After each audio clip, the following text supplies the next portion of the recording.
C'est bon. Allez, vas-y, tu peux mettre ton diapo. Donc, je refais mon partage d'écran. Et là, je partage mon... Ouais, là, tu partages ton écran, il faut que tu mettes ton diapo. Parfait. On voit bien.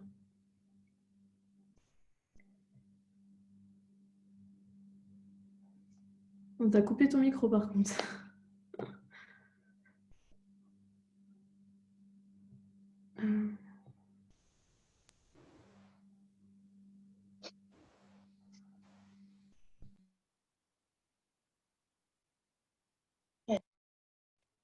Là, vous m'entendez ou pas? Vous Oui, m'entendez? Ok. ouais.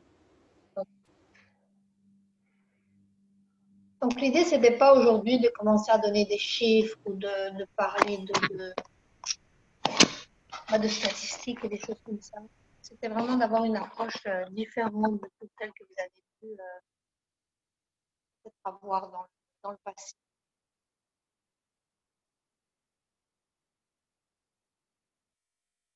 Donc, pour ceux que je pense que tout le monde me connaît, mais pour ceux qui ne me connaîtraient pas, donc je suis Nathalie Wegrea, je suis naturopathe. Une médecine alternative, même si dans certains pays, elle n'est pas considérée comme médecine et dans d'autres, oui.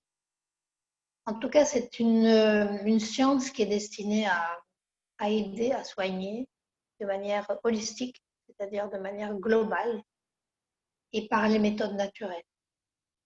Alors, je voulais vous mettre en garde aujourd'hui, en aucun cas, l'accompagnement naturopathique ne peut ni ne prétend se substituer à un traitement ou un avis médical. Il n'est pas question de vous dire de vous soigner avec la naturopathie et d'abandonner un traitement ou de ne pas entamer un traitement allopathique. Donc, ce n'est pas du tout le but. Le but, c'est de donner d'autres pistes d'exploration qui peuvent accompagner un traitement classique, on va dire un traitement allopathique. Donc, comme je l'ai dit, le but de la naturopathie, c'est d'accompagner la personne, de l'appréhender, c'est-à-dire de la voir dans sa globalité, c'est-à-dire un esprit dans un corps et ce corps dans son environnement et en parallèle de son traitement allopathique. Alors, qu'est-ce que je vais vous proposer aujourd'hui au sommaire? Je vais vous parler du cancer du sein. Est-ce qu'il aurait un message d'amour? Ensuite, je vais vous parler de la naturopathie. Donc, comme je l'ai dit, on a une approche holistique. Peut-être que mon approche sera inattendue. Je vais parler de décodage biologique, j'en ai parlé dans d'autres conférences, donc je ne vais pas m'étendre de nouveau pour vous expliquer ce que c'est que le décodage biologique, mais je vais en tout cas utiliser ce principe-là pour vous expliquer un peu la symbolique du cancer du sein, vous donner des pistes d'exploration, étudier le concept de se soigner et puis guérir, parce qu'il y avait une petite controverse en fait avec mes partenaires quand on a fait le choix du titre de la conférence. Il y en avait qui n'osaient pas ou qui n'avaient pas envie de mettre le terme guérir. Et pour moi, le terme guérir est très important, donc j'en parlerai. On va parler de nutrition, on va parler d'homéopathie, on va parler d'huile essentielle, on va parler de phycocyanine, on va parler de la prévention. Et puis après, je tirerai les conclusions par rapport à tout ce que j'ai dit.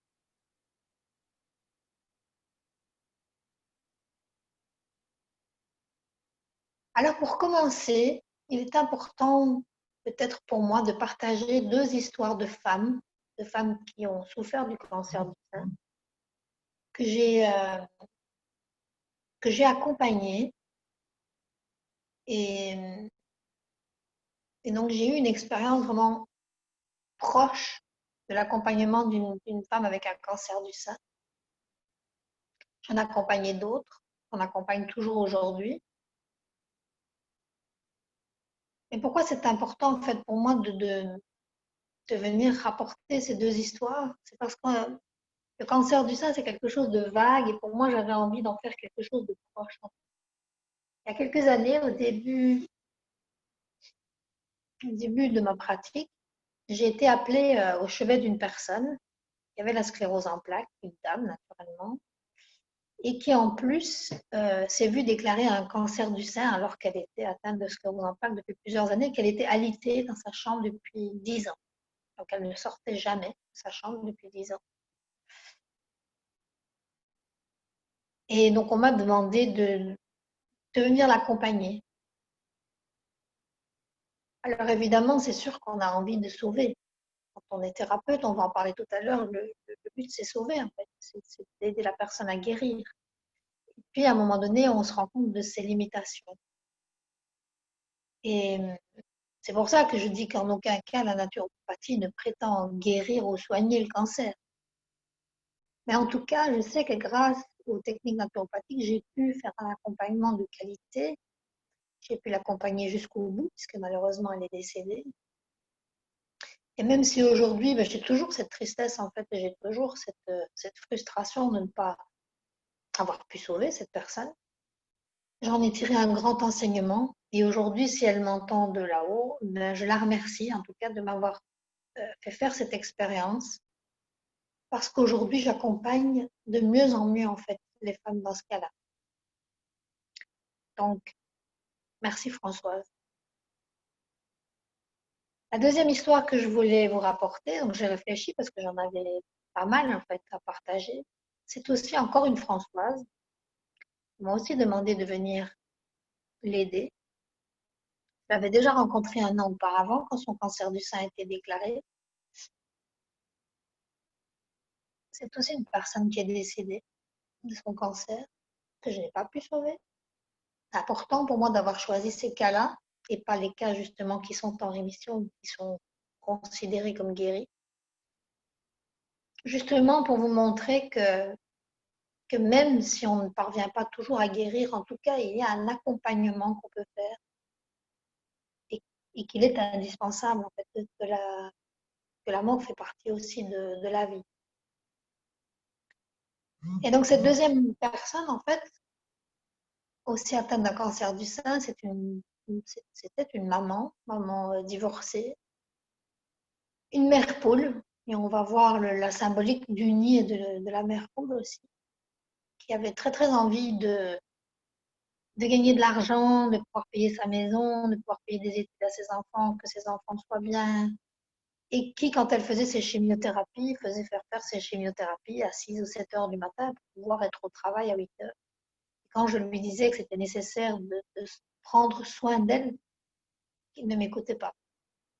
Et donc, quand on s'est revus un an plus tard, quand on m'a demandé de venir à son chevet, c'est une femme complètement décharnée que j'ai trouvée. Et la seule chose qu'elle me demandait, c'était de la toucher, de la masser. Donc ça fait partie aussi de mes soins. Et même si parfois on déconseille les massages en cas de cancer, le toucher, c'est un des derniers sens qui nous reste et qui est très important. Et donc je te remercie aussi, Françoise, la deuxième Françoise, de m'avoir permis de faire cette expérience qui aujourd'hui en fait me permet d'être encore plus efficace dans ma pratique. Alors des histoires, il y en a beaucoup, peut-être que vous viendrez m'en conter tout à l'heure aussi. Et heureusement, il y en a beaucoup, beaucoup d'autres qui sont beaucoup plus joyeuses, dont l'issue est plus joyeuse, qui ont été guéries, qui vont bien, et, et j'en suis très contente. Alors, qu'est-ce que c'est qu'être thérapeute en 2020? J'ai trouvé cette phrase qui me parlait beaucoup, c'est-à-dire, tu fais quoi dans la vie? Je suis prof de lettres, je corrige les mots et j'enseigne. C'est comme je viens de dire, en fait. C'est un accompagnement. Le thérapeute est un être humain avant tout. Et c'est dans son humanité, en fait, c'est quand il donne son humanité, qu'il reçoit l'humanité de l'autre, qui peut, qui peut être efficace et qui peut-être peut aider et peut soigner. Le mot thérapeute, en fait, il est très ancien. Et dans thérapeute, il y a théra, c'est-à-dire la racine grecque du mot Dieu.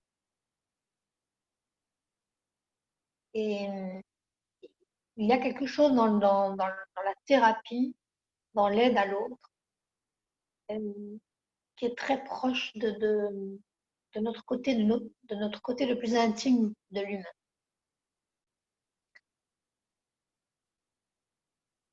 Ma pratique est basée sur plusieurs influences.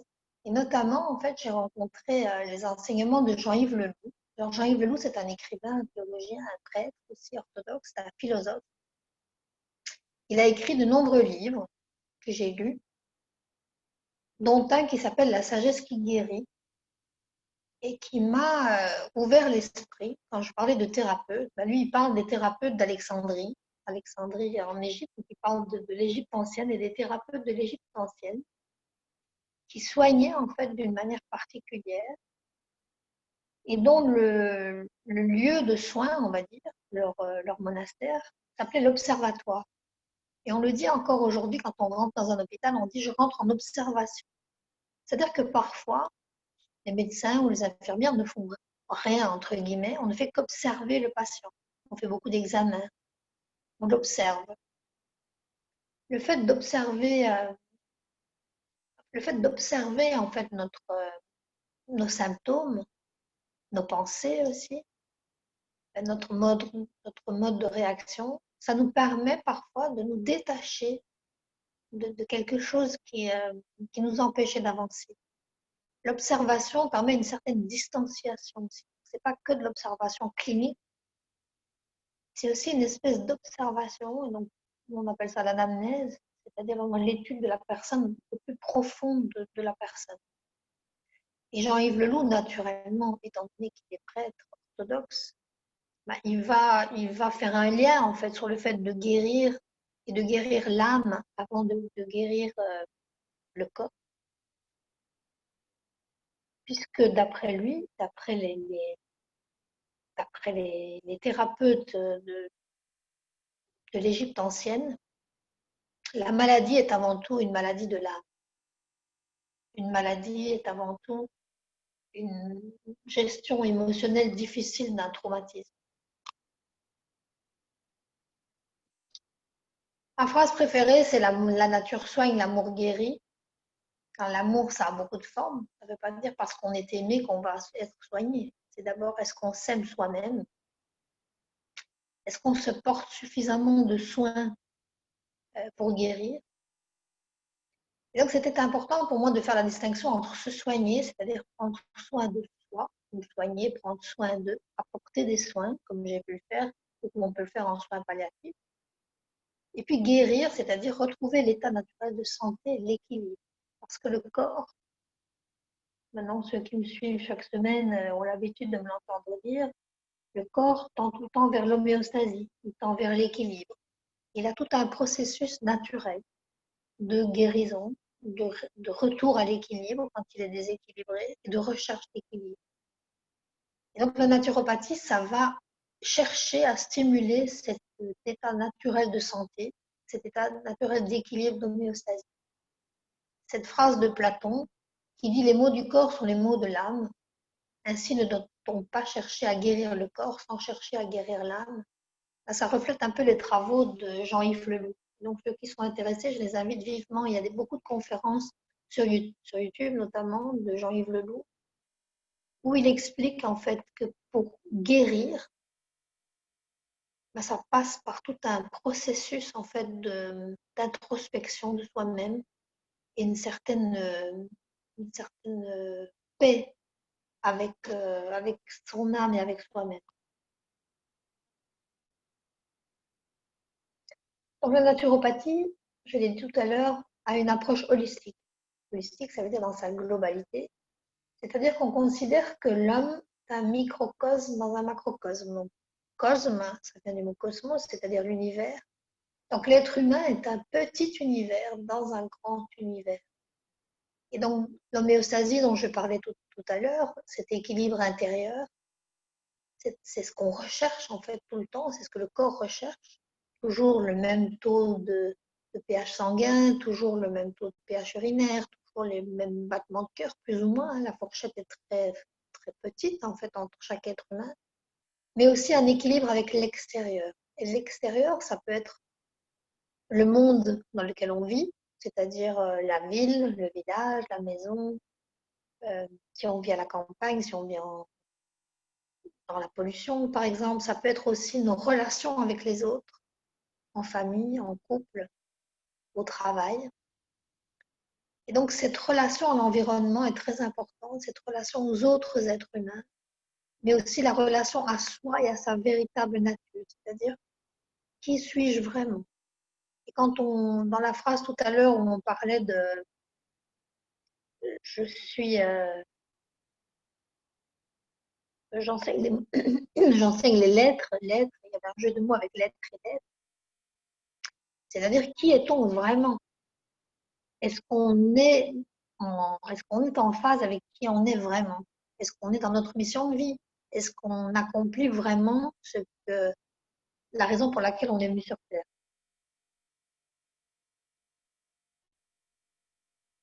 Donc c'est une manière d'appréhender le cancer un peu de manière particulière, hein.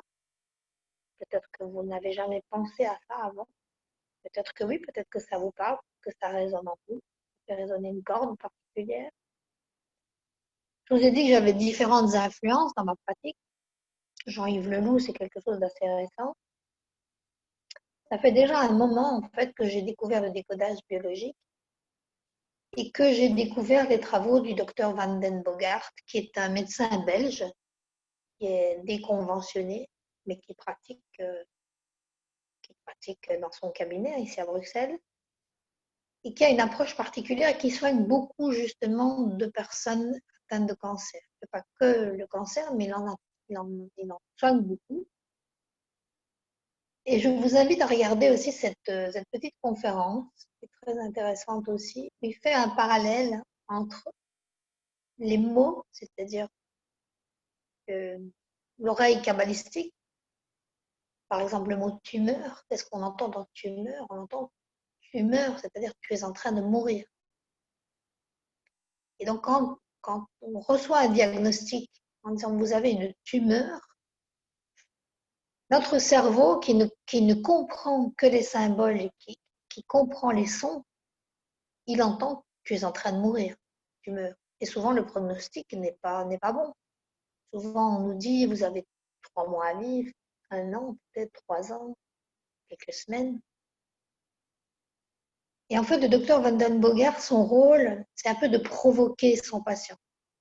Et il explique provoquer, ça vient de provocare, c'est-à-dire mettre en voie. Pour lui, provoquer le patient en lui disant, mais tu meurs, mais là, tu es encore en vie. Tu es en vie, mais est-ce que tu as des envies? Est-ce que tu as encore envie de vivre, en fait? Et c'est quelque chose de choquant. C'est choquant pour quelqu'un qui a le cancer, qui arrive dans son cabinet et d'entendre dire ça, de s'entendre secouer comme ça en disant non, en fait, tu n'es pas en train de mourir, tu te fais une dépression. Il y a quelque chose en toi qui est triste, qui ne parvient pas à guérir. Mais il faut d'abord que tu aies envie. Et donc, c'est une approche inattendue. Pour moi, c'est quelque chose de choquant. Quand j'ai entendu ça pour la première fois, je me suis dit, mais c'est quelle idée d'aller secouer les gens comme ça et de leur faire de la peine alors qu'ils sont déjà désemparés, qu'ils viennent d'apprendre un diagnostic terrible. Mais il se fait, et il l'explique très bien dans sa conférence, que cette manière de faire en fait, provoque quelque chose, c'est-à-dire met les gens en voie, c'est-à-dire met les gens sur un certain chemin, sur certaines pistes de réflexion qui les aident en fait à entrer sur un chemin de guérison. Alors, ça ne veut pas dire que toutes les personnes qui soignent, qui provoquent, naturellement guérissent, mais il en relate dans sa conférence, il a des cas de ce qu'on appelle des guérisons spontanées, c'est-à-dire sans être intervenu d'une autre manière avec un médicament ou avec autre chose, on se rend compte que les personnes guérissent. Donc c'est une approche particulière, une approche inattendue, qui ne conviendra pas à tout le monde, qui est certainement très controversée, qui n'est pas remplacée, qui ne vient pas remplacer un traitement normal, mais qui peut mettre sur un certain chemin. Voilà, et c'est ça qui est important pour moi aujourd'hui, c'est de vous éveiller à toutes ces choses qui existent, que peut-être vous n'avez jamais entendues, mais qui ont aidé d'autres personnes. Et donc, le docteur Van den Bogart, sa théorie, en fait, c'est pas lui qui l'a inventée, hein, il se base sur les travaux du docteur Hammer, et puis Olivier Soulier, Christian Flech ont écrit des livres sur le décodage biologique, c'est-à-dire se baser sur le fait que chaque symptôme, chaque maladie, de par l'organe qu'elle touche, ou de par le tissu, interne qu'elle touche, de par la fonction de cet organe, a une symbolique particulière. Quand on comprend le message caché derrière le symptôme, on peut se mettre sur une certaine piste d'exploration et avec certaines techniques aussi, libérer en fait cette émotion qui est venue causer le symptôme à la base. Parce que le docteur Van den Bogart explique sa théorie, il pense par exemple que si on a un cancer du sein, je vais vous expliquer sa symbolique, enfin, la symbolique établie par cette théorie, hein, ce n'est qu'une théorie, et qu'on va contre cette phase, d'après le docteur Van den Bogart, le cancer serait en fait une phase de guérison du corps, comme l'inflammation est une phase de guérison du corps. Et que la médecine traditionnelle a tendance à arrêter parce que ça fait mal, parce que c'est rouge, parce que c'est douloureux, au lieu de laisser faire le corps. Et que quand on stoppe cette phase de guérison, soi-disant de guérison, hein, ce n'est qu'une piste d'exploration, de nouveau je le rappelle, eh bien, on peut créer des métastases dans le corps parce que le corps continue son travail, il essaye de continuer à réparer. C'est quelque chose de très particulier comme. Pour comprendre la symbolique du cancer du sein, il faut déjà comprendre comment fonctionne le sein, de quoi il est composé, quelle est sa structure, quelles sont ses fonctions et quelle est la symbolique qui peut en découler. On voit dans la structure du sein que le sein, c'est d'abord un muscle. Il est rattaché aux muscles pectoraux. Et puis, il y a des petites glandes qui sont destinées à fabriquer le lait. Et il y a des petits canaux qui amènent le lait jusqu'au mamelon. Donc, le sein, c'est d'abord un caractère sexuel secondaire, c'est-à-dire une manifestation de la féminité. C'est comme ça qu'on reconnaît de loin une femme, souvent, parce qu'elle a une poitrine proéminente par rapport à un homme. Et donc, il y a une idée de féminité et de sexualité. Donc, ça veut dire que dans la symbolique des problèmes de sein, il y aurait, j'utilise de manière consciente le conditionnel, il y aurait une question de féminité, d'attaque de la féminité, dans la sexualité aussi. Une autre fonction du sein, c'est de nourrir. Donc, ça veut dire qu'il y aurait une attaque dans la maternité, dans la protection aussi de sa progéniture. Toujours dans une tonalité de peur et de stress. Et donc, quand un cancer est glandulaire, il aurait plutôt un rapport avec une symbolique de nourrir et de protéger, alors que quand c'est un cancer canalaire, il aurait plutôt une tonalité de survie. Et donc, le docteur Van den Bogart et docteur Hammer et Christian Flech aussi expliquent qu'il faut bien faire la différence entre une anomalie, une maladie, un cancer du sein droit ou du sein gauche. Chez une femme droitière, chez une femme gauchère, ce sera l'inverse. Chez une femme droitière, les problèmes du sein droit vont avoir un rapport avec plutôt les parents, les amis, les conjoints, ceux qu'on aime et qu'on porte sur notre cœur. Alors que le sein gauche, ça va plutôt être l'enfant ou toute personne qu'on materne et qui, dans notre inconscient, est considérée comme notre enfant. Donc ça peut être un conjoint aussi, mais un conjoint qu'on materne. Et donc, on entre dans ce qu'on appelle le conflit du nid, c'est-à-dire on a à l'intérieur de nous toujours un système archaïque, c'est-à-dire un système primaire, un système ancien instinctif, on va dire, qui nous fait, vous connaissez l'adage fly ou freeze, c'est-à-dire soit je cours ou soit je me fige. C'est un des signes de notre cerveau archaïque. Mais dans ce cas-ci, en fait, c'est quand il y a un grave danger ou quand mon cerveau pense qu'il y a un grave danger par rapport à un enfant ou par rapport à quelqu'un que je materne ou même un parent, mais que j'ai vraiment envie de sauver, quand il y a un conflit vraiment de peur, de stress et on a vraiment envie de protéger, ou quand on a l'impression qu'on est attaqué en fait dans notre nid, c'est-à-dire dans notre maison, on pense qu'on va perdre sa maison, on va perdre son foyer, ou que les membres du foyer que la famille va exploser, par exemple, on peut déclencher une anomalie du sein.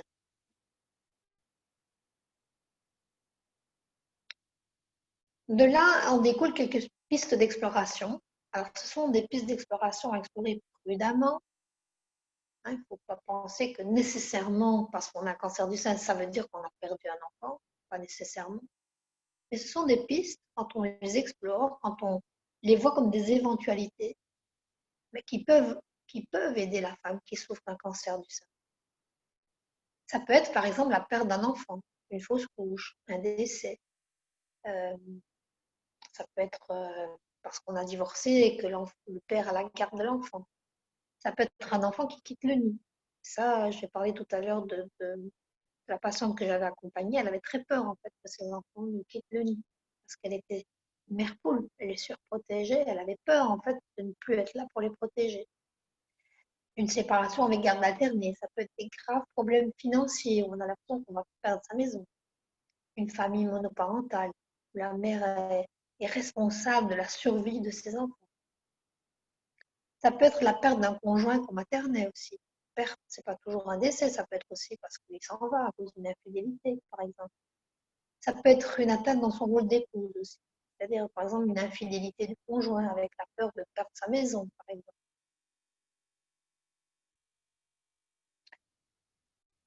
Donc, toutes ces pistes-là, en fait, une fois qu'on les a explorées, alors, les explorer seules, c'est compliqué. Ça demande l'accompagnement d'un thérapeute, ou plusieurs thérapeutes d'ailleurs, chaque thérapeute ayant sa spécialité. La naturopathie, c'est très vaste. La réflexologie fait partie de la naturopathie, l'acupuncture fait partie de la naturopathie, l'homéopathie fait partie de la naturopathie, donc on ne peut pas tout pratiquer en tant que naturopathe, donc on réfère souvent à des confrères qui sont spécialisés.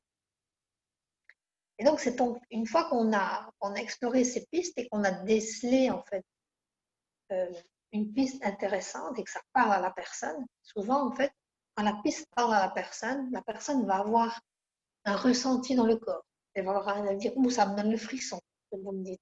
Elle va dire, oh, ce que vous me donnez, subitement, ça me fait monter les larmes aux yeux.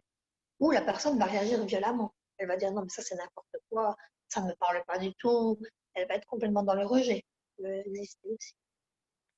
Et donc, cet accompagnement holistique global peut faire intervenir la psychologie, l'hypnose, la méditation, le yoga, l'EFT, l'Emotional Freedom Technique, la technique de libération émotionnelle, la sophrologie, ça peut être la nutrithérapie aussi, et ça peut aussi passer par des actes symboliques.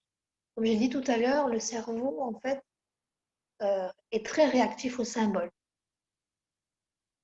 J'ai glané quelques images, qui sont mes propres images, de différentes choses que je mets en pratique avec des personnes qui suivent mon enseignement. Alors pourquoi la nutrithérapie, par exemple? Dans le fait de se nourrir consciemment, dans le fait de comprendre en fait à quoi sert la nourriture, manger en conscience, c'est-à-dire je sais ce que je mange, je sais pourquoi je le mange, je sais pourquoi chaque aliment a une couleur particulière, je sais que l'association des couleurs est importante, je prends soin de moi. L'hypnose, la méditation, ce sont des techniques qui nous permettent d'aller au creux de nos émotions, de faire une différence entre nos émotions. Je ne suis pas mon émotion, je ne suis pas ma tristesse, je ne suis pas ma rancœur. J'ai cette émotion, mais je peux m'en libérer. Et les actes symboliques donc, sont très importants. Quand le cerveau voit, je vais vous donner un exemple peut-être, je vais vous donner mon propre exemple. Je n'avais pas à la base décidé de parler de moi, mais je vais vous donner mon propre exemple. Il y a 3 ans, on m'a décelé une petite boule en dessous du sein gauche. Et moi, dans ma tête, je me disais, mais non, mais toi, tu n'auras jamais le cancer, c'est impossible parce que tu prends soin de toi, parce que tu fais attention à ce que tu manges, parce que tu te protèges, donc tu ne peux pas l'avoir, donc ça ne peut pas être ça. Et donc, par acquis de conscience, parce que j'avais quand même, elle était grosse, je la sentais pas, on avait parlé avec ma fille, elle me disait, mais maman, tu dois le faire voir, fais-le pour nous, fais-le pour nous. Mon gynécologue en panique me dit, il faut absolument aller d'urgence faire voir ça, parce que je n'aime pas du tout ça, il faut faire une fonction, donc c'est fait, tout ça. En me disant, mais ça ne peut pas être ça, en fait. Ça ne peut pas être ça, j'étais complètement dans le déni, dans le rejet. Et puis, bah, je connais en fait, je connais la symbolique, je sais faire une analyse, et on ne sait pas se soigner soi-même tout le temps. Donc, avec l'aide d'autres thérapeutes, j'ai compris en fait le message que venait m'envoyer cette petite boule. J'ai compris le message, j'ai perdu un enfant avant d'avoir ma fille, j'ai perdu un enfant. J'ai compris en fait que mon corps, qui approche de la ménopause, c'est une dernière fois en fait de nourrir cet enfant. Et donc, j'ai fait un acte symbolique. Pour vous donner un exemple d'acte symbolique, on peut, par exemple, créer une espèce de poupée en papier, par exemple, si c'est le cas, par exemple, d'un enfant décédé, se le mettre autour du nombril, le garder pendant quelques jours, symboliquement les jours où l'enfant, peut-être si on a fait une fausse couche, aurait dû être là, et on peut faire un deuil, donc on peut faire un enterrement symbolique, il faut poser un acte symbolique. C'est pour ça que sur les photos, on voit le feu, on voit les bouteilles à la mer. Alors, je n'ai pas fait que ça, naturellement. Je vais peut-être vous expliquer au fur et à mesure ce que j'ai fait. Mais en tout cas, au prochain contrôle, la boule avait disparu.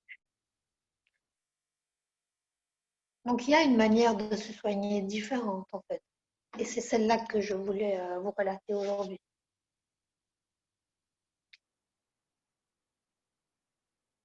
Alors, une des aides très précieuses dans le cas de cancer du sein et dans le cas de tous les cancers, c'est l'aromathérapie. Il faut faire attention avec l'aromathérapie, surtout quand ce sont des cancers hormonodépendants, c'est-à-dire des cancers qui dépendent des hormones, des œstrogènes notamment, c'est-à-dire cancer de l'utérus, cancer du sein, cancer de la prostate.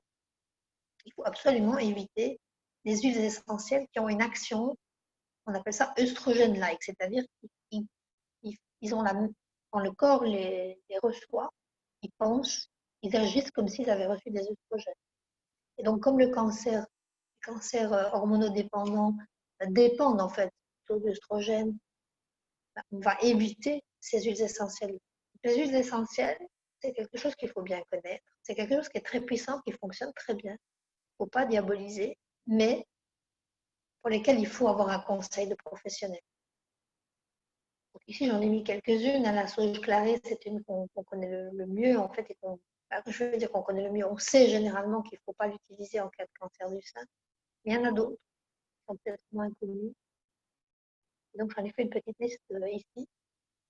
Mais donc, même s'il y a quelques huiles qui sont à proscrire, il y en a en fait qui sont très importantes aussi. Alors, elles peuvent être importantes à différents niveaux, c'est-à-dire qu'elles peuvent venir accompagner une chimiothérapie pour éviter les nausées, ou elles peuvent venir accompagner une chimiothérapie pour, aider la cicatrisation, par exemple, ou après une opération. Donc, il y a beaucoup de champs d'action des huiles essentielles. Celle que j'ai choisi de mettre en avant aujourd'hui, c'est l'huile essentielle d'encens au Liban. C'est celle que moi j'ai utilisée au moment où on m'avait laissé la fameuse petite boule. Parce que l'huile essentielle d'encens au Liban, elle n'a pas d'effet toxique ou néfaste. Et vous connaissez l'encens, hein? L'encens, c'est ces fameux petits bâtons qu'on allume dans les églises, et même pour purifier l'air, etc. L'huile essentielle d'encens, en fait, elle a un effet très puissant. Il faut savoir que c'est un anti-inflammatoire, elle est immunomodulante, on dit, c'est-à-dire immunomodulante, ça veut dire qu'elle va réguler le système immunitaire. Donc elle ne va pas le provoquer, elle ne va pas l'exciter, mais elle va le moduler, elle va le réguler. Et un cancer, qu'est-ce que c'est? Mais un dysfonctionnement du système immunitaire. Normalement, notre corps est fait pour se réparer naturellement. En cas de cancer, à un moment donné, c'est le contraire qui arrive. En fait. Ces cellules cancéreuses deviennent très fortes et attaquent toute notre cellule. Donc, une huile essentielle qui est immunomodulante va aider notre système immunitaire à se défendre. L'huile essentielle d'encens, elle atténue les douleurs, les inflammations. Elle ouvre à la spiritualité. On a vu que j'ai fait un lien tout à l'heure par rapport aux travaux de Jean-Yves Leloup, par rapport à la maladie et à une certaine spiritualité, une certaine sagesse, c'est-à-dire comprendre qui on est et vers quoi on va. Donc, l'huile essentielle d'encens, elle va aussi aider à ça. Et on l'utilise là où il y a plus d'espoir. Donc, il y a beaucoup de douleurs, quand il y a une douleur intense qui nécessite de la morphine ou des antalgiques. Par exemple, en soins palliatifs, on va pouvoir l'utiliser aussi, même simplement en diffusion. Il faut savoir qu'on peut l'utiliser, sa première utilisation, c'est en diffusion, mais c'est aussi en massage local. On va l'utiliser en cas de déficience immunitaire grave et elle va soulager les douleurs physiques et émotionnelles. Il faut savoir que l'huile essentielle d'encens a fait l'objet de nombreuses études qui démontrent son activité antitumorale. On l'utilise seul ou en complément de chimiothérapie. Alors moi, je suis une grande partisane de l'homéopathie. Je l'utilise beaucoup, je recommande beaucoup. Une naturopathe ne peut pas prescrire d'homéopathie, mais on peut la recommander, puisque l'homéopathie est en délivrance libre en pharmacie. Alors de nouveau, l'homéopathie, ce n'est pas quelque chose, c'est pas pour faire de l'automédication. Le remède que je vous mets ici, c'est certainement pas pour faire de l'automédication. Ça demande en fait un accompagnement par un médecin homéopathe. Mais il y avait quand même, j'avais envie d'attirer l'attention sur deux remèdes homéopathiques principalement qui sont méconnus. Il faut savoir que carcinosinum, par exemple, est interdit en France, autorisé en Belgique, en Suisse, mais interdit en France. Et en fait, le carcinosinum, c'est ce qu'on appelle un nosode. C'est un remède de fond de constitution. Donc, pour abréger, je ne vais pas rentrer dans le détail des diathèses homéopathiques, mais il y a plusieurs constitutions homéopathiques, tuberculiniques, carboniques, etc. Il y a une nouvelle constitution qui est venue se grever depuis quelques années, qui est carcinosinum. Ça n'existait pas avant. Ça montre qu'en fait, les cancers n'existaient pas, en tout cas pas sous cette forme-ci, avant. Parce que le cancer, c'est prouvé, hein, est une maladie de société, en fait. C'est une maladie qui est apparue, un dysfonctionnement du système immunitaire qui est causé par notre mode de vie moderne. Donc, carcinosinum est fabriqué à partir de cellules cancéreuses, même si dans un remède homéopathique, il n'y a plus aucune substance active. Le remède a été tellement dilué et ce qu'on appelle dynamisé, il n'y a plus de substance active. Par contre, il travaille au niveau énergétique. Donc, il vient envoyer comme une espèce de message à une mémoire cellulaire, de manière à ce que l'organe, de manière à ce que le corps puisse réagir de manière positive, de manière justement à ce que le système immunitaire puisse, entre guillemets, se réveiller, se réguler et lutter, en fait, lutter du mieux qu'il peut. Donc, il y a deux livres qui sont intéressants. La Materia Medica, c'est un grand livre où tous les remèdes homéopathiques sont repris et en fait où tous les symptômes que ce remède peut soigner sont repris. L'homéopathie, c'est aussi une science qui est. C'est pas, je sais pas moi, j'ai un eczéma, hop, c'est ce remède-là. Non. Si j'ai un eczéma et que je suis comme ci, comme ci, comme ça, que j'ai un mode réactionnel comme ci, comme ci, comme ça, alors mon remède qui va me convenir, ce sera celui-là. Et chez quelqu'un, ce sera un autre. Donc, la Materia Medica, c'est ce qui reprend en fait tous ces symptômes, tous ces modes réactionnels. Et donc, on voit en fait un autre livre qui s'appelle Collection on Carcinosinum with Cured Cases, c'est-à-dire avec des cas qui ont été résolus, qui ont été guéris grâce au remède. Donc, ça peut se présenter sous forme de granules, ça peut se présenter sous forme de liquide.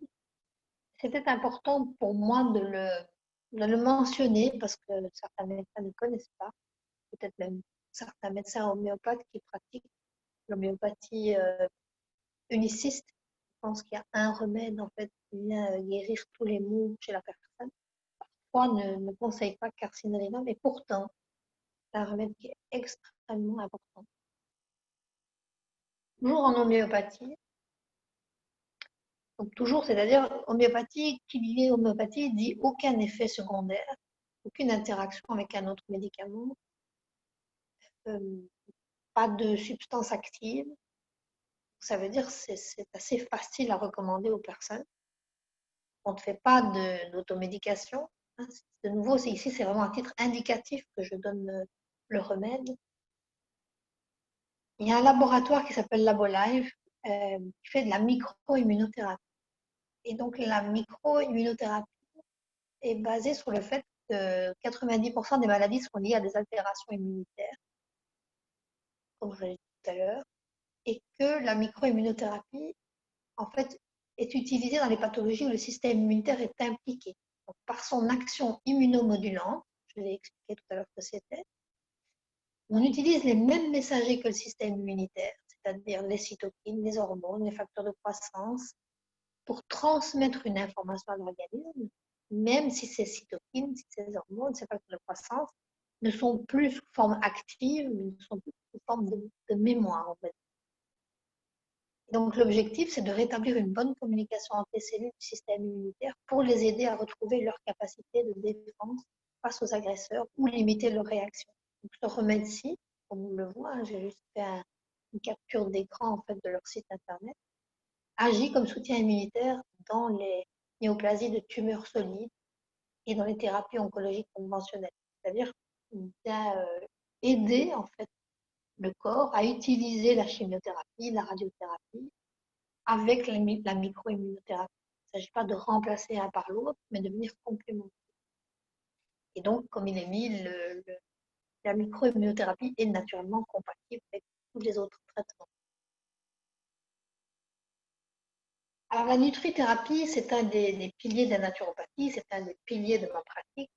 Pour moi, je pense que de nombreuses pathologies peuvent être solutionnées grâce simplement à un réglage alimentaire. Alors, il ne s'agit pas, c'est pas le cas pour le cancer, naturellement, on ne peut pas soigner un cancer rien qu'avec un réglage alimentaire, mais il aide beaucoup. C'est très important, si jamais on nous annonce un cancer, d'être accompagné par un nutrithérapeute, c'est-à-dire une personne qui sait comment soignent les aliments et quels aliments peuvent soigner et quels sont les aliments à éviter. Donc le but du nutrithérapeute ou du naturopathe ou du diététicien qui pratique la nutrithérapie va d'abord être de détoxifier, c'est-à-dire de venir nettoyer les cellules, puisque c'est au fond ce qui cause le déséquilibre du système immunitaire. C'est le fait que les cellules sont intoxiquées. Et ça peut être, quand j'ai parlé tout à l'heure de société et de pollution, ça peut être la pollution ambiante, de par les gaz d'échappement, de par les gaz qui sont produits par les usines.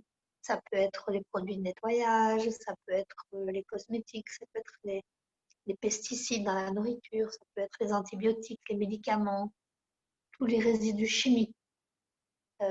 Il est prouvé que ces substances chimiques viennent perturber notre système immunitaire. Donc l'idée, c'est de détoxifier. Donc, il y a des aliments qui sont détoxifiants, qui sont nettoyants pour l'organisme, et notamment aider le foie à faire son travail d'épuration.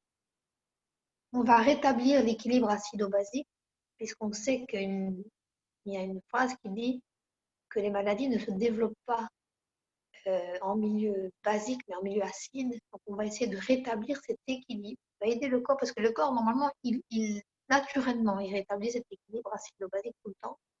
Mais de nouveau, parce que la malnutrition, parce que la dénutrition, parce que les pesticides, etc., tout ce que je viens de nommer, il est possible que notre équilibre acido-basique soit rompu.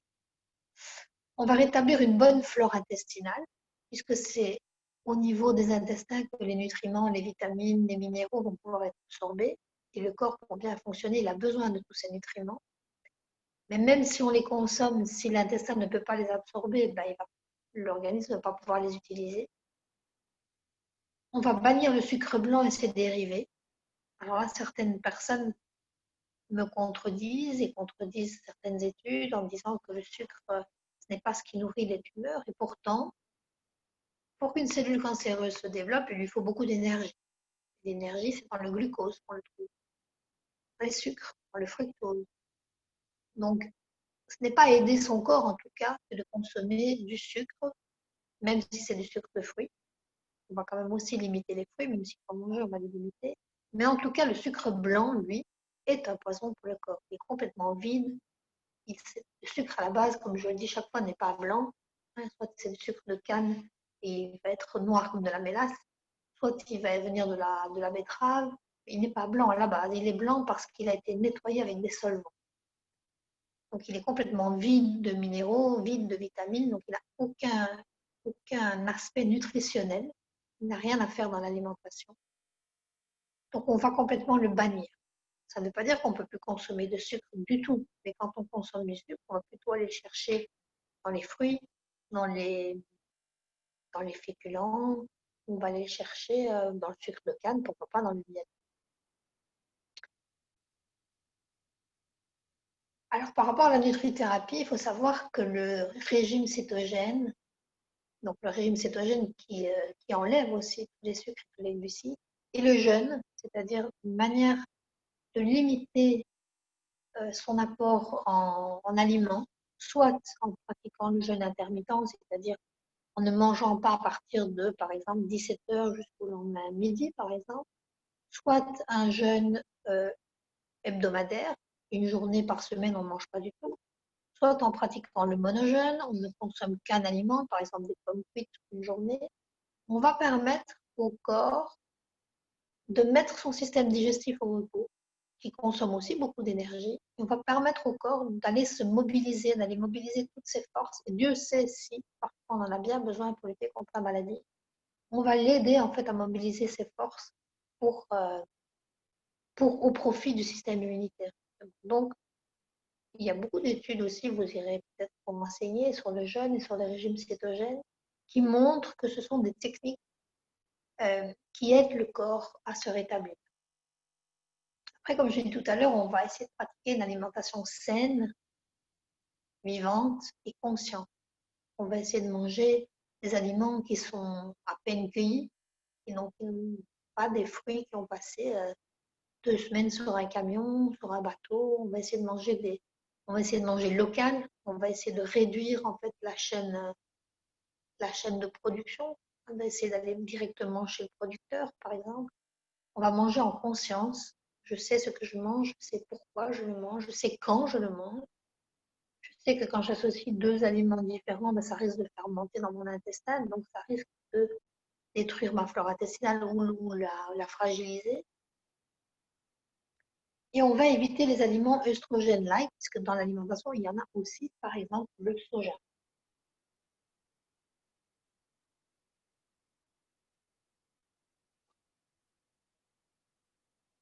Alors, bien s'alimenter, c'est pas toujours évident.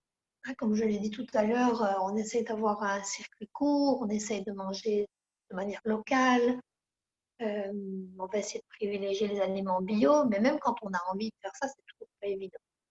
On vit dans un monde où l'alimentation est complètement dénaturée, ce qui fait que, à mon sens, toutes les personnes que je rencontre qui viennent en consultation, presque tout le monde en fait se plaint de maux de ventre, de selles irrégulières, constipation, de problèmes de peau, de ballonnement. On entend beaucoup de personnes qui se plaignent de ballonnement, de maux de ventre. Donc ça nous montre en fait que le corps est encrassé et qu'il a besoin en fait d'un coup de pouce pour se nettoyer, pour pouvoir justement retrouver cet état d'équilibre, d'homéostasie, pour que son système immunitaire soit efficace. La phycocyanine que j'ai découvert il y a 2 ans, puisque dans mes études de naturopathie, on ne me l'avait pas enseigné. Vous allez comprendre pourquoi. En fait, la phycocyanine, sous cette forme-là, sous la forme liquide, biodisponible, c'est quelque chose d'assez récent. En fait, la méthode d'extraction est assez récente. La phycocyanine est une alliée de choix, que ce soit en cas de cancer du sein, mais que ça, même en prévention déjà aussi, pour nous permettre justement de nettoyer notre corps, d'éliminer ces toxines qui sont emmagasinées dans notre corps et pour aider notre corps à avoir un système immunitaire fonctionnel et optimal. Je me suis beaucoup intéressée quand j'ai découvert la phycocyanine, que j'ai découvert que la phycocyanine avait un effet positif sur le cancer. Je me suis beaucoup intéressée parce que, vous l'avez compris, j'ai été confrontée à plusieurs cas de cancer que je n'ai pas pu aider. Et donc, je suis tout le temps à la recherche, en fait, de, de, de méthodes, de produits ou de solutions pour pouvoir aider les personnes qui viennent me consulter. Et donc, quand j'ai découvert la phycocyanine, j'ai beaucoup lu d'études scientifiques par rapport au cancer. Il y en a énormément. Il y a 3000 études scientifiques qui ont été publiées sur la phycocyanine. Alors, ce n'est pas toujours sur le cancer, ça peut être sur le diabète, ça peut être sur la maladie d'Alzheimer, la maladie de Parkinson, la thyroïde, etc. Mais il y en a beaucoup sur le cancer. Et donc là, je vous ai fait 2-3 captures d'écran de différents organismes qui publient leurs études. Il y en a beaucoup sur le site qui s'appelle PubMed aussi, et qui expliquent comment en fait fonctionne la phycocyanine. Ils en ont fait des expériences in vitro. On s'est aperçu que la phycocyanine in vitro peut détruire des cellules tumorales, des cellules cancéreuses. Très important, évidemment, dans le cas qui nous intéresse. Qu'est-ce que c'est que la phycocyanine? Phyco, ça veut dire algue. Cyan, ça veut dire bleu, donc l'algue bleue. Donc c'est un pigment bleu qui est à l'intérieur de la spiruline. La spiruline étant elle-même une aldodot. En fait, quand on isole ce pigment bleu, quand on le sort de la spiruline, on le rend liquide par une méthode d'extraction un peu particulière, la macération dans le glycérol. Elle devient biodisponible, c'est-à-dire que le corps peut l'utiliser de manière optimale, même si la flore intestinale est détériorée, puisqu'elle va elle-même aider la flore intestinale à se refaire, en fait, se reconstruire, puisqu'elle agit comme probiotique et à la fois comme prébiotique. Elle est 7000 fois plus puissante que la spiruline. Donc, la phycocyanine, c'est quelque chose qui est facile à prendre. C'est juste un petit liquide bleu, à prendre un petit bouchon dans un verre d'eau et qui a de nombreuses vertus. Alors, comment est-ce que la phycocyanine agit pour combattre le cancer? Alors, comme je l'ai expliqué tout à l'heure, 70% des cancers peuvent être attribués à des facteurs environnementaux toxiques. C'est-à-dire, comme je ne vais pas répéter tout, mais vous l'avez compris, les solvants, les pesticides, les produits ménagers, les produits cosmétiques, etc. Et donc, le corps absorbe ces produits toxiques, ils rentrent dans l'organisme et ils se fixent soit dans l'ADN, soit dans l'ARN de nos cellules, c'est-à-dire au cœur même de nos cellules, c'est-à-dire dans le message que transportent nos cellules, et ce message qui est dupliqué en fait de cellule en cellule. Chaque fois que la cellule va se dupliquer, chaque fois qu'elle va se reproduire, on va dire, se différencier aussi, elle va reproduire en fait le même mécanisme. Donc c'est pour ça en fait que les cellules cancéreuses se reproduisent très rapidement parce cette substance a pénétré en fait notre mémoire, notre ADN. Et donc ces substances se fixent dans l'ADN ou dans l'ARN et forment ce qu'on appelle des adduits. Ad pour additif et oui pour produit. Donc ce mot adduit deviennent en fait mutagènes, c'est-à-dire qu'ils peuvent se transformer et puis en fait ils deviennent cancérogènes. La phycocyanine permet de réguler l'activité enzymatique du noyau cellulaire ainsi que la synthèse réparatrice de l'ADN. Qu'est-ce que ça veut dire? Ça veut dire que la phycocyanine permet en fait, elle facilite le fait que dans l'ADN, ces adduits sont collés à l'ARN ou à l'ADN et elle permet en fait à l'ADN de ne plus reproduire ce message.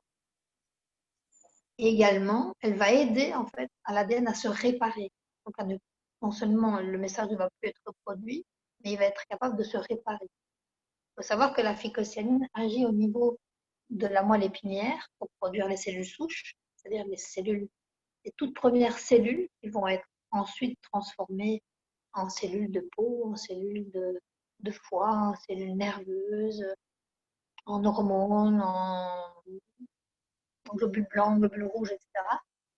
Et donc, de par le fait que la phycocyanine agit au niveau de ces cellules souches, ça veut dire que le corps se répare en fait beaucoup plus facilement puisque ce sont ces cellules souches qui viennent remplacer les cellules endommagées. Et donc, les deux petits textes que je vous ai partagés là juste avant, je ne les ai pas inventés. Je les ai tirés d'un petit livre qui s'appelle La phycocyanine, qui est un tout petit livre, qui est une petite Bible pour celui qui s'y intéresse, puisque moi je suis devenue, en fait, depuis que j'ai découvert les pouvoirs de la phycocyanine, j'en suis devenue l'ambassadrice et très fervente ambassadrice, puisque je consacre beaucoup de temps, en fait, à faire connaître la phycocyanine autour de moi, pas seulement la recommander à mes patients, mais la faire connaître autour de moi. Et donc, ce petit livre, en fait, peut aider beaucoup de personnes à s'informer pour mieux comprendre. Vous vous souvenez, je vous ai dit à observer, c'est-à-dire observer ce qui se passe dans notre corps, mieux comprendre ce qui se passe dans notre corps et comment, en fait, la phycocyanine peut aider, que ce soit pour la thyroïde, pour le cancer, pour les maladies neurodégénératives, etc., ou même les allergies.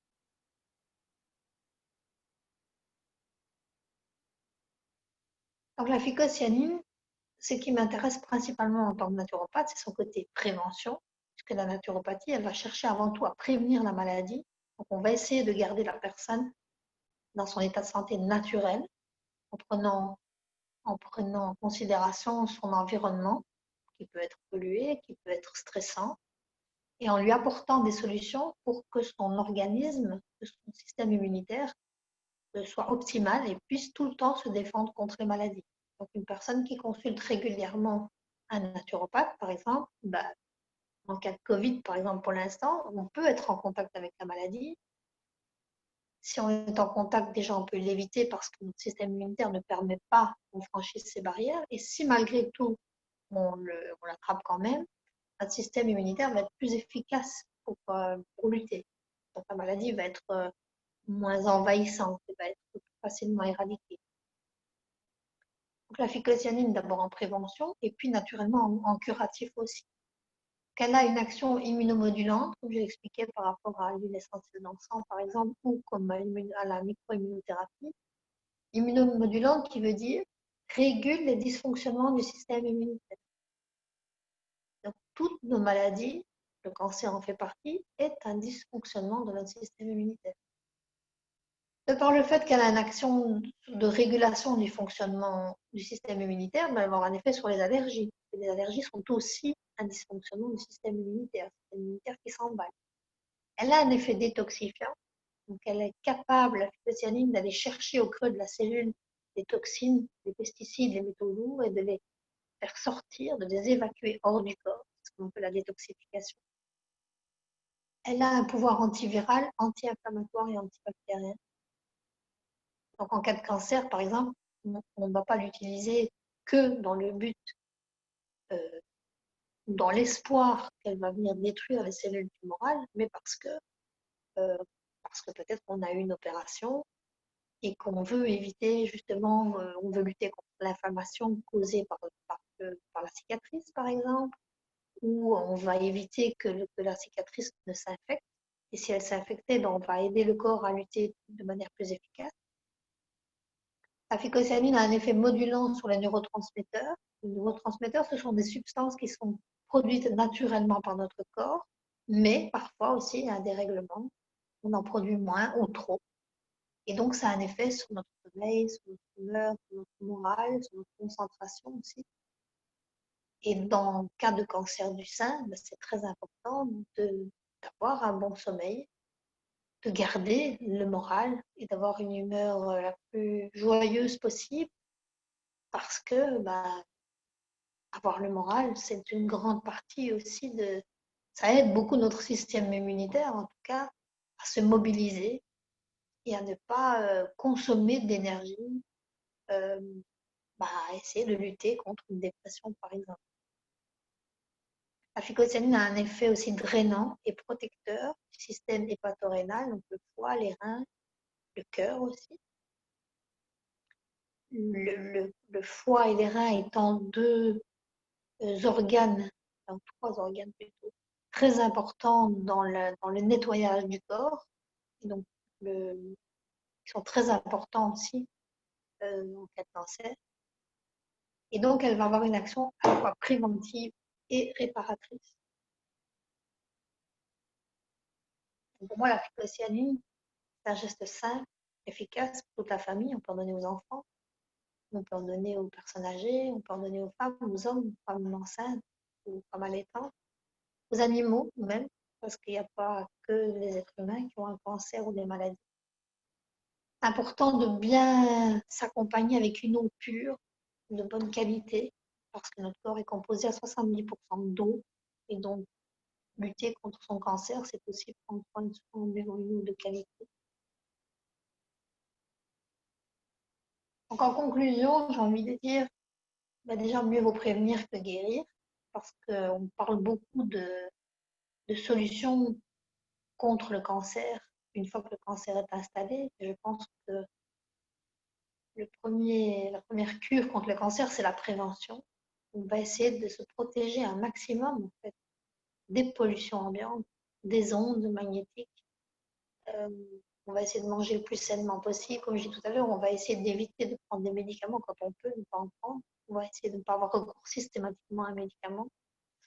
On va éviter les produits chimiques. On va éviter le stress. On a vu que le stress, les émotions avaient un impact direct sur notre système immunitaire. On va essayer d'être à l'écoute de soi et de ses symptômes, puisque chaque symptôme a un message. On va bien s'écouter, on va s'observer.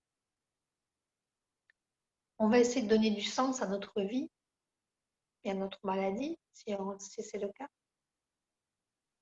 On va essayer de vivre le plus possible en équilibre avec la nature, ses rythmes.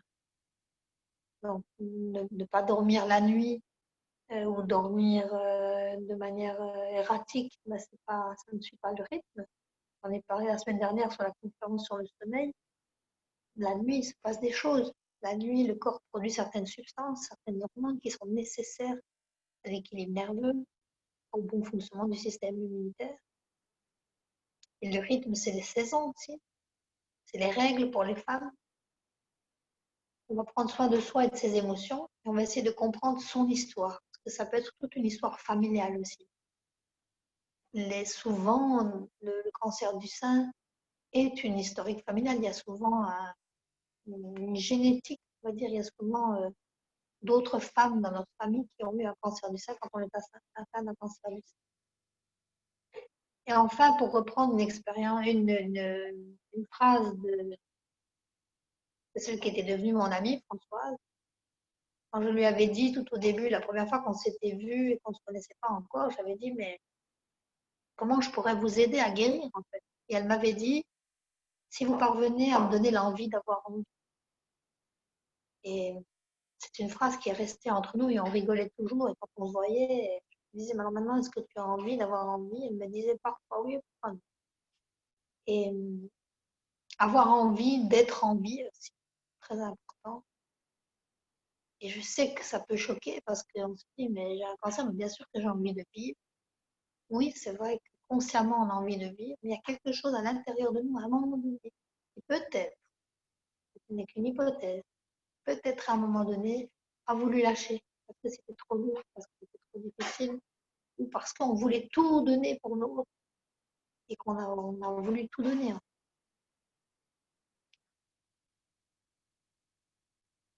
Alors, comme j'ai dit tout à l'heure, bah,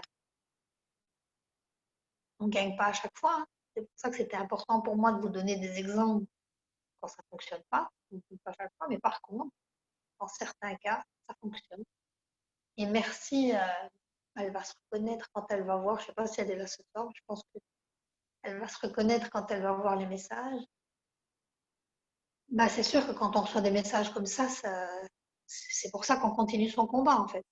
On ne gagne pas toutes les batailles, mais on continue le combat. Voilà, merci de m'avoir écouté jusque-là. J'espère que j'ai été claire et que j'ai pu vous éclairer. J'espère que vous n'êtes pas choqués non plus.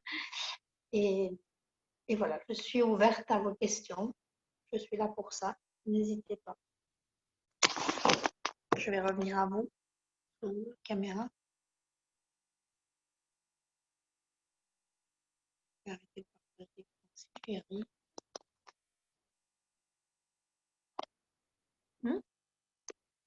Mais je sais pas. Non, on ne fait pas les fatigues. Je n'arrive pas à voir. Pourquoi j'arrive à rien avoir en fait? Bah ouais.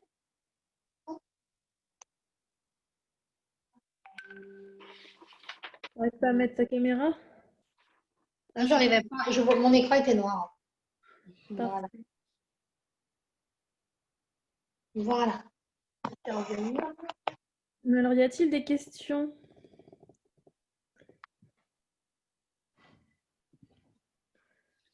Moi, je voudrais. C'est Martine. Oui. Bonsoir Martine. Bonsoir. D'abord, Nathalie, vous remerciez vraiment. Je trouve que vous avez fait une conférence extraordinaire et que votre posture, elle est extrêmement juste. Et que c'est vrai qu'on comprend bien on s'accompagne et on accompagne les personnes dans leur globalité et avec toutes leurs capacités. Et vraiment pour ça, je voudrais vous dire merci. Je suis moi-même très, je dirais, étonnée par l'expérience qu'on a avec la phycocyanine. Et souvent, je me dis, mais au fond, si on axe rapidement sur l'utilisation de la FICO, ça aide tout de suite et pratiquement tout le monde, et en particulier ceux qui ont le cancer.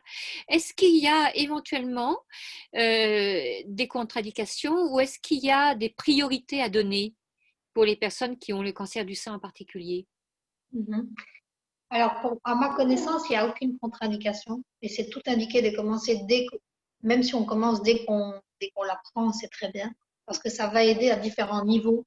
Hein, comme je l'ai dit, ça va aider au niveau des neurotransmetteurs parce que la manque d'une nouvelle pareille, ben, ça fait un choc en fait et que le choc n'aide pas en fait. Le choc n'aide pas à gérer sa maladie, donc ça va déjà aider à ce niveau-là. Ça va aider tout de suite en fait à nettoyer le corps, à lui donner tous les outils possibles. Donc il n'y a pas de contre-indication aucune. Mhm. Et d'ailleurs, moi j'ai accompagné plusieurs personnes déjà maintenant avec la phycocyanine au travers de la chimiothérapie, au travers de la radiothérapie. Il n'y a pas que du contraire. On a remarqué que parce que toutes les semaines, en fait, on fait des prises de sang. Enfin, ils font des prises de sang à l'hôpital et que d'habitude, ben, les taux du foie ne sont pas très bons parce que c'est sûr que la chimiothérapie, ça attaque tout et c'est en masse, quoi. C'est comme si c'était une bombe nucléaire et on voit que les taux du foie sont très bons. Donc ça montre vraiment l'effet de la phycocyanine qui vient accompagner le travail de la chimiothérapie en soutien. Il y a moins de nausées, moins de fatigue aussi, donc le corps est plus à même de lutter. Mhm. Et par contre, ta deuxième partie question, j'ai pas très bien compris ce que tu me demandais.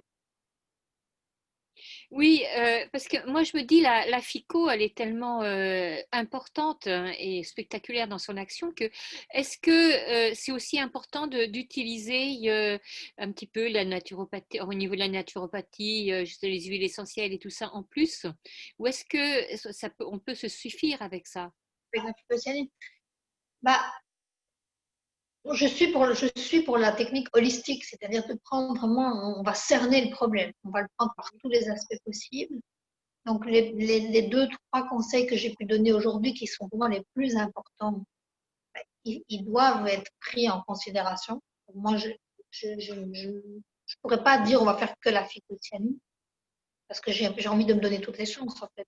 Donc, j'utiliserai aussi l'homéopathie et surtout aussi le décodage biologique. Et on a besoin de comprendre le sens de la maladie. Ça, c'est inévitable, parce que je pense que même si la phycocyanine fait son travail physiologique et qu'elle travaille sur les neurotransmetteurs, elle ne pourra pas agir. S'il y a une racine profonde émotionnelle, elle ne pourra pas agir dessus. Donc, c'est nécessaire de prendre la personne dans sa globalité. D'accord. Et vous travaillez davantage avec le DICA? Dans un cas de cancer, oui. Dans un cas de cancer comme ça, oui, parce que le DICA, c'est le plus haut dosage possible aujourd'hui, en fait, d'après les techniques modernes, hein, on va dire. Le dosage pour que la molécule reste stable. Ce n'est pas un produit comme les autres. Je pense que c'est le plus haut dosage qui soit sur le marché et je ne sais même pas s'il y a de la concurrence là-dedans par rapport à la phycocyanine qui est distribuée, que moi j'ai décidé aussi de distribuer chez NDS. Je pense qu'il n'y a même pas de concurrence et ça n'a pas le même effet en fait que si on prend de la phycocyanine qui est 4 fois moins dosée, qu'on prend 4 doses. Je ne sais pas vraiment expliquer pourquoi, ça n'a pas le même effet. Donc c'est vraiment une phycocyanine qui a un effet particulier et surtout sur un cas de cancer, donc j'irai sur le DICA. Et est-ce que les personnes prennent 2 bouchons par jour, le matin, le soir, ou 2 le matin, ou qu'est-ce que vous préconisez? Alors au début, je dirais qu'on commence par un bouchon, hein, même parfois moins d'un bouchon, parce que ça dépend un petit peu à quel moment on rencontre la personne et son histoire, etc. Le corps peut être très, très engorgé, peut être très intoxifié. Donc, intoxiné, au moment où on va commencer la détox, tout au début de la prise de la phycocyanine, le corps va commencer à éliminer et parfois, ça peut être de manière, j'exagère quand je dis violente, parce que c'est pas violent, mais ça peut être de manière quand même forte, avec un peu des migraines, avec un peu de mal au ventre, avec un peu de nausée. Et donc, la personne peut mal interpréter ces symptômes-là en pensant que la phycocyanine lui donne mal au ventre ou lui donne des maux de tête. Alors, ce n'est pas la phycocyanine qui donne des maux de tête, c'est parce que le corps élimine certaines choses que ça donne des maux de tête et ça donne des maux de ventre. Et pour ne pas décourager la personne, parce qu'il y a des personnes qui arrêtent, quand elles ont un peu mal à la tête ou un peu mal au ventre, se disent « Oh là là, c'est encore pire », ou j'ai une recrudescence des douleurs, etc. Non, c'est vraiment le corps qui se nettoie. Pour éviter ça, moi, je recommande toujours les doses échelles. On va y aller vraiment progressivement, 15 gouttes, 30 gouttes, 60 gouttes, sur une semaine ou sur 2 semaines, de manière à ce que le corps fasse son travail d'élimination en douceur. Et après, il n'y a pas une dose vraiment spécifique, on peut dire, un cas de cancer, on va donner 2 bouchons ou 3 bouchons. Chaque personne est différente, chaque personne a un poids différent, a une masse différente, a un mode réactionnel différent. Il y a des gens qui vont réagir très fort avec un petit bouchon. Et parfois, j'ai déjà entendu jusqu'à des 2, 3, 4 bouchons par jour. Donc, il n'y a pas de dose préconisée, il n'y a pas de surdosage. Donc, on peut pas, évidemment, on ne va pas aller en boire 3, 4 bouteilles par jour, on est bien d'accord. Mais il n'y a pas de surdosage, il n'y a pas de risque à en prendre 5, 6, 7 bouchons par jour, si ce n'est vraiment un gros nettoyage d'un coup avec des diarrhées ou des choses comme ça. Merci. Je t'en prie. Enfin, je me suis permise de te tutoyer, je ne sais pas pourquoi. Oui. J'espère que je ne t'ai pas chuté. Non. Merci parce que tes questions étaient très pertinentes. Je ne sais pas si quelqu'un d'autre veut me poser une question ou voudrait témoigner peut-être de son expérience. Regarde ici. J'ai personne qui lève la main, en tout Ah. cas. Ah si, c'est Mao. Ah voilà. Mao. Coucou Mao. Je ne sais pas si elle a son micro activé ou pas, Lorena. Ça y est, je Ah, viens voilà. d'activer mon micro.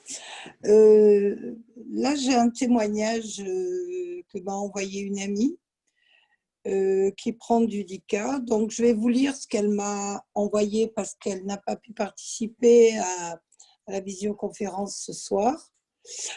Voilà, donc je vous lis le témoignage. Je tiens à témoigner de l'effet du DICA sur moi. En effet, je suis atteinte d'un cancer du sein hormonodépendant métastatique. Je suis sous hormonothérapie et Ibrance depuis presque 2 ans. Les effets secondaires sont terribles. Douleurs articulaires et musculaires, bouffées de chaleur et j'en passe. Sous DICA depuis quelques mois et très rapidement, j'ai enfin retrouvé le sommeil. Je n'ai plus de douleurs articulaires, pratiquement plus de bouffées de chaleur et j'ai pu constater au niveau de mes analyses sanguines une très nette amélioration. Me concernant, ce produit est miraculeux. Je le conseille vivement. Avec des gros bisous et un clin d'œil. Ah, c'est magnifique, hein. Magnifique. Voilà. C'est ce qu'on veut entendre, en fait, c'est ce qu'on recherche, et c'est ce qui donne, c'est ce que je disais dans mon dernier slide, en fait, c'est pour ça qu'on continue le combat, en fait, c'est pour des témoignages comme ça. On peut se coucher le soir en se disant que j'ai fait quelque chose de bien sur ma journée. Magnifique. Merci beaucoup, Mao, et tu pourras remercier la personne qui t'a envoyé le témoignage. Je sais que c'est pas facile, en fait, de venir témoigner, voilà, c'est pas agréable, mais c'est bien parce que ça aide beaucoup d'autres personnes. Oui. Non, ce n'est pas qu'elle n'a pas voulu, c'est qu'elle n'a pas pu ce soir. Ah, Voilà. Sinon, bah, elle l'aurait fait très volontiers. elle pourra réécouter la conférence et elle entendra qu'on la remercie et qu'on lui envoie aussi des gros bisous et qu'on dit bonne continuation.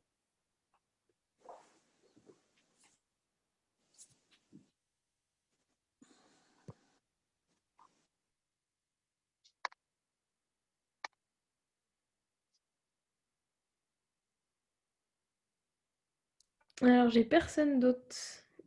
Est-ce que Ok. quelqu'un a une petite question ou pas avant qu'on clôture?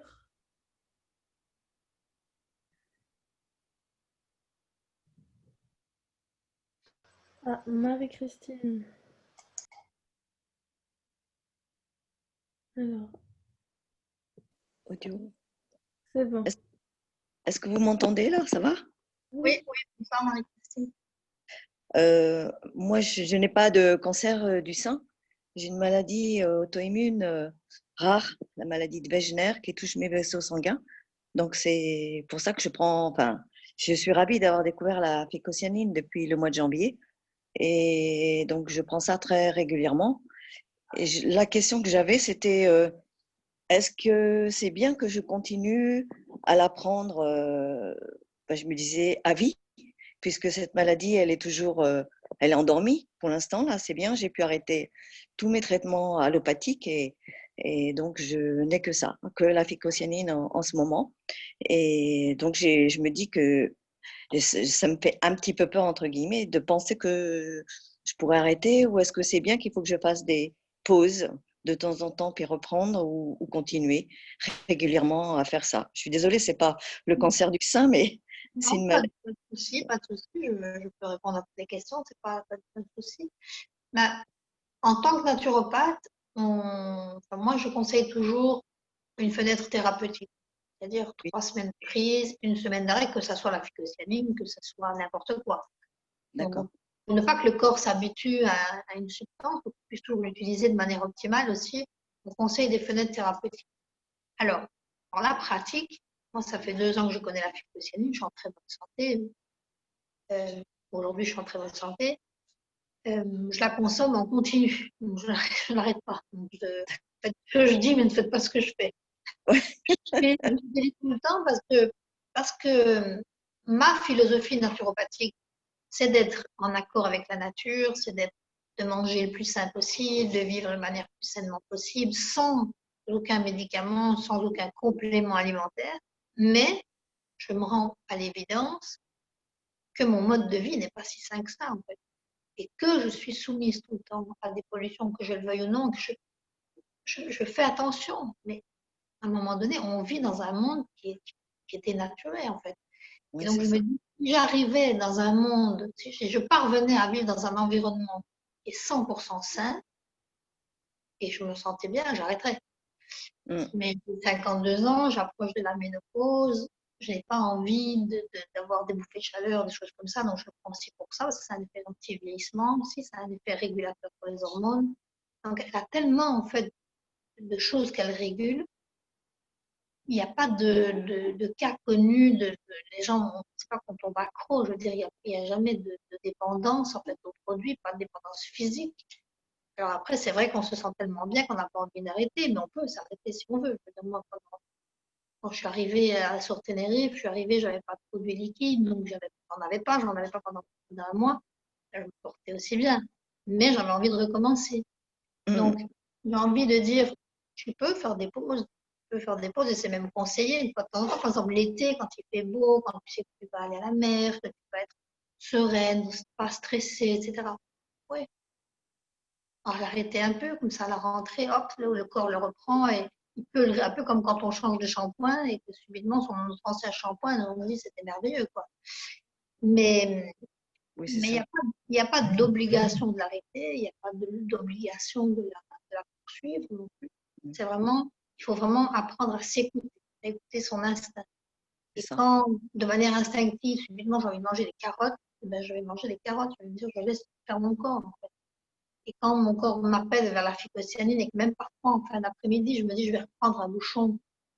Je reprends un bouchon, en fait, parce qu'il n'y a pas de surdosage et il n'y a pas de contre-indication. Donc, D'accord. Mm. voilà. J'espère Mm. que j'ai pu répondre à ta question. C'est pas très très scientifique, mais Non, non, moi, mais pour le côté instinctif du soin. oui, parce que je sais que j'ai pas du tout arrêté depuis que j'ai commencé, mais des fois je baisse un peu et je remonte un peu, quoi, suivant mon sentiment, enfin suivant ce que je ressens au niveau de mon corps, en fait. Hein.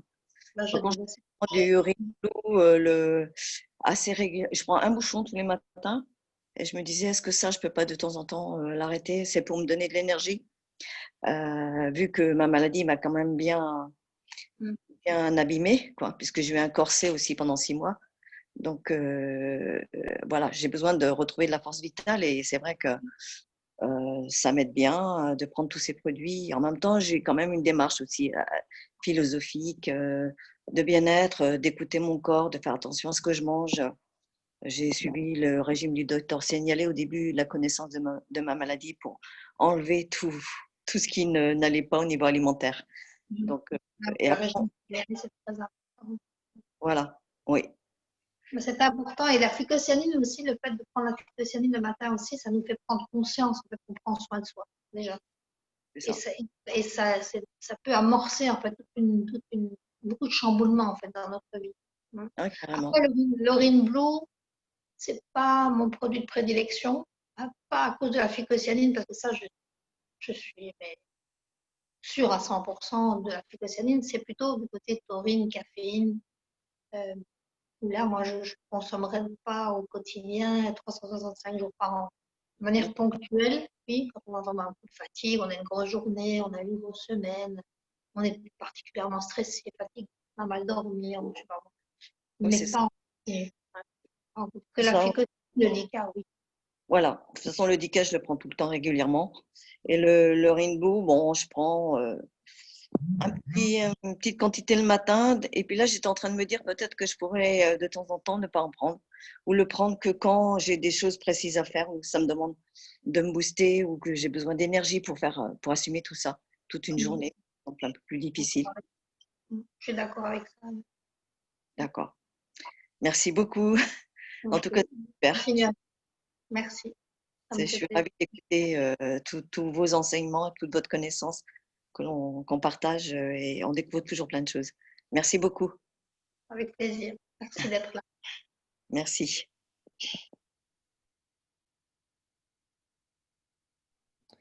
Eh ben, très bien. On clôture une belle conférence encore ce soir. Je vois qu'il n'y a pas d'autres questions. Donc ça devrait être bon, je pense. Nathalie, si tu veux rajouter quelque chose avant de terminer, si tu veux. Non, la semaine prochaine, donc, puisque j'ai décidé tous les mercredis de traiter un sujet de santé particulier, la semaine prochaine, si je ne me trompe pas, la thyroïde, juste. Sur la thyroïde, aussi un problème qui touche beaucoup de femmes, un peu moins d'hommes.